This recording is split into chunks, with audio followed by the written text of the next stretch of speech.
Just amahoro y'Imana nakomeze kubana namwe inshuti bakunzi ba Eagle Stamina TV. Uyu munsi rero tukaba tugiye kubagezaho ijambo rikomeye cyane umuhungu wa Yoweri Kaguta Museveni aherutse gutangaza ubwo yasubizaga abakomeje kumwibasira. Ikaze. Ntawe uzambuza gukoresha Twitter.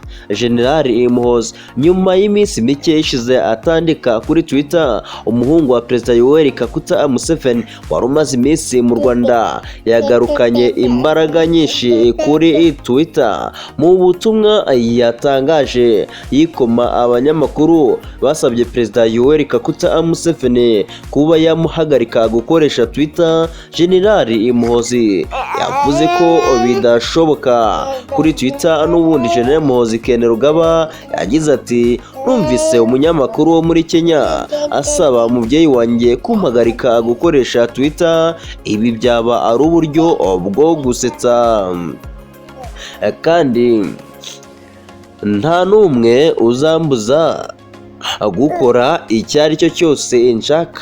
Ubwo yari mu Rwanda kuva mu mpera z'iki cyumweru gishize, General Muhoozi yamaze iminsi 4 adakoresha Twitter, aho agereye mu gihugu cye. Ubwo twandikaga iyi nkuru amaze kwandika tweet 11, urumva ko acyandika n'izindi. Muri zo hari aho yashimye uruzinduko yagiriye mu Rwanda uko rwagenze. Yanagaragaje ko Perezida Paul Kagame ari umuntu mwiza cyane kuba yaragabiye inka abo bari kumwe, ndetse akanagabira umuvugizi w'ingabo z'u Rwanda inka.